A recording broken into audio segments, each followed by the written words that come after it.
Bonjour, la réflexion que je veux apporter aujourd'hui, je l'ai nommée le dernier wagon. Pourquoi?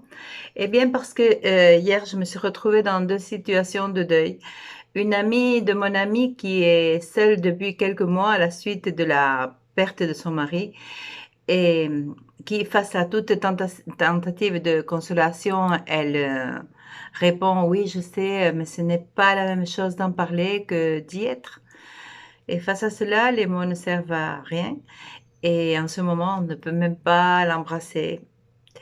Donc, l'autre vient d'une sœur que j'ai rencontrée à l'église de Malabo, en Guinée équatoriale, une femme qui passe sa vie à travailler dans un pays étranger, loin de sa famille, dans la solitude ou en partageant son appartement ou sa maison avec un autre ou une autre solitaire.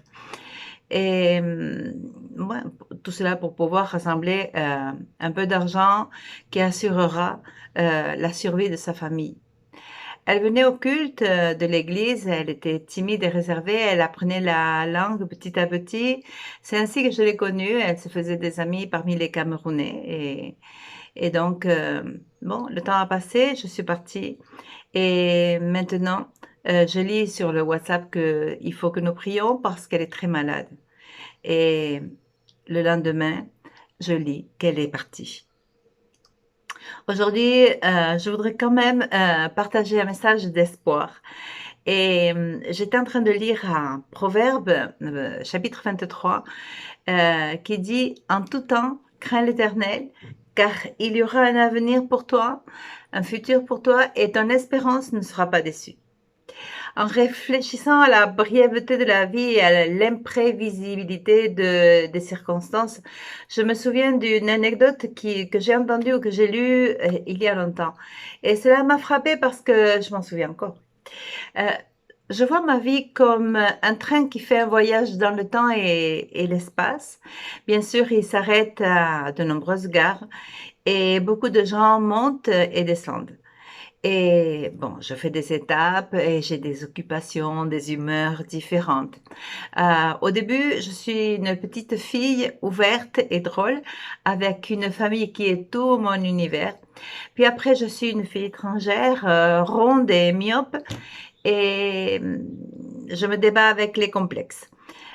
Puis après, une adolescente rebelle qui, grâce à Dieu, a été trouvée par Jésus. Euh, Études, apprentissage, amour, mariage, enfants, déménagement, problèmes économiques et familiaux, vocation, famille, église, maturité, bon, et quoi que ce soit qui aille venir. Combien de personnes sont montées et descendues du train? Combien en ai-je rencontré dans ma vie? Combien en ai-je salué et combien en ai-je aimé? Et combien sont passés inaperçus dans ma vie avec un simple salut? Je sais qu'il y a des gens qui ont une liste d'amis beaucoup plus longue que la mienne, mais il y a quand même déjà beaucoup de personnes que je connais. Comme je change souvent de résidence, il y a des moments où je confonds les visages et d'autres moments, il y a des gens que je reconnais à peine lorsque je les croise dans la rue. Alors pourquoi je vous dis cela? Eh bien parce que je me rends compte que j'ai raté des occasions de mieux connaître une personne et que j'aurais peut-être eu la chance d'interagir dans sa vie. Aurais-je pu lui faire plaisir ou lui faire du bien? La relation avec quelqu'un est significative parce que son existence devient pertinente pour un autre être humain.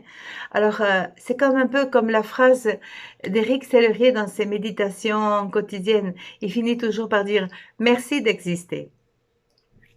Nous ne pouvons évidemment pas nous adresser à tous les gens de la même manière. Tout le monde ne sera pas un ami. Et avec certaines personnes, nous devrons garder une distance de sécurité parce qu'il se peut que notre caractère ne soit pas très compatible ou qu'il n'y ait pas beaucoup de feeling. Alors, bon, quelques gens peuvent aussi être toxiques et avec leurs exigences et leur dépendance, bon, ça arrive et ça peut nous faire du mal. Euh, Et dans la vie, il y a aussi, bon, cette famille éloignée que je ne vois qu'une fois de temps en temps et dont je me soucie qu'ils aillent bien, qu'ils soient bien. Je les aime. Mais encore, il y a des voisins ou des personnes proches qui sont comme des frères et des sœurs. Alors, avec eux, j'ai une relation très étroite. Cela m'est arrivé avec les gens des églises où j'ai vécu. Euh, Ils sont devenus les oncles et les grands-parents de mes enfants et évidemment mes frères et mes sœurs. Et beaucoup plus loin de ce que j'aurais pu espérer. Dieu fait ces choses-là et il nous entoure de personnes significatives et ça nous fait tellement de bien. Mais qu'en est-il de toi et de moi? Sommes-nous significatifs pour ce qui monte dans notre train? Il y a des wagons dans lesquels on est tous occupés, certains avec leur bande de copains, d'autres lisent ou portent leur casque, d'autres encore sont en train de tourner autour d'un problème qui est en train d'attirer toute leur attention en ce moment. Mais il y a des wagons aussi de restauration. Alors là, on rencontre des gens que l'on aime bien, on les rencontre pour prendre un café ou pour fêter quelque chose. C'est bon, c'est des moments de détente. Et encore, il y a des gares où l'on s'arrête plus souvent parce que quelqu'un de spécial y vit. Alors, je vais lui rendre visite. Bien que euh, ce voyage en train passe très rapidement, il y a un message d'espoir que je veux partager avec tous ceux que je rencontre parce que c'est ce qui m'a aidé à vivre. Et bien que mes parents m'aient parlé de Dieu depuis mon enfance, ce n'est que lorsque j'ai décidé moi-même de lui donner ma vie et de lui faire confiance que Jésus-Christ est devenu l'encre de ma vie. Peu importe la tempête qui a secoué ma vie, la corde peut se tendre et elle se tend en fait. Mais mon espérance, c'est que mon encre ne va pas bouger. Et cette espérance me donne la joie de vivre. En Romains 12, verset 12, c'est écrit: Réjouissez-vous dans l'espérance et soyez patients dans la détresse, persévérez dans la prière. Et ça me donne la foi et l'amour. Parce que c'est vrai qu'on peut parler de nous en disant: Ah, je sais que tu as la foi en Jésus-Christ et que tu as beaucoup d'amour pour tous les gens et que tu as une bonne espérance. Et ça, c'est un témoignage de vie. Donc cette espérance, elle m'encourage chaque fois plus à vivre une vie beaucoup plus pure et beaucoup plus nette, beaucoup plus loyale. Et elle m'inspire aussi à persévérer et à être constante. Et cette espérance aussi soulève mon âme quand elle est abattue et quand je deviens triste et quand quelque chose me fait me sentir mal ou déprimée. Le psaume 42, verset 5 me rappelle que euh, il y a des moments où on est entouré de gens, où on est content, où on va vers l'église, vers la maison de Dieu, et il y a des cris de joie et de reconnaissance, et les gens sont en fête. Alors cette idée, euh, ça m'inspire pour savoir que ce moment-ci va passer et il y en aura d'autres qui vont revenir et qui vont être aussi bons. C'est pour ça que cette espérance m'inspire à louer Dieu. Et comme dirait David au psaume 71, 14, il dit: Quant à moi, j'espérerai toujours et je louerai de plus en plus. C'est bon de louer le Seigneur et de lui chanter parce qu'on est content et parce qu'on a notre espérance qui est basée en lui. Et vraiment, c'est l'encre de mon âme. Et cette encre, cette espérance en Jésus, euh, fait que le courage naît en chacun de nous, en moi spécialement, parce que nous avons une telle espérance, c'est que nous faisons preuve d'une grande assurance, dirait l'apôtre Paul. Et vraiment, ça développe la patience en moi, parce que c'est pas toujours évident d'être patiente. Mais quand on espère ce qu'on ne voit pas, on l'attend avec espérance. Alors ça me donne une raison pour me réjouir et pour être contente parce que on tient ferme et on place notre fierté dans l'espérance de prendre part à la gloire de Dieu. Et vraiment, c'est comme on lit au livre de Job, il y a une phrase qui m'attire beaucoup l'attention et qui me fait prendre du souffle dans ces moments où des fois on perd le sommeil à cause des problèmes et de tous ceux qui nous environnent. Et c'est écrit, tu reprendras confiance parce qu'il y aura de l'espoir et tu regarderas autour de toi et tu te coucheras en sécurité. C'est beau, n'est-ce pas? En fait, l'espérance en Jésus-Christ me garantit aussi la vie éternelle. Et comme Paul disait à son disciple Tite, euh, Jésus nous a sauvés et il ne l'a pas fait à cause qu'on est des gens super justes, mais c'est par sa miséricorde.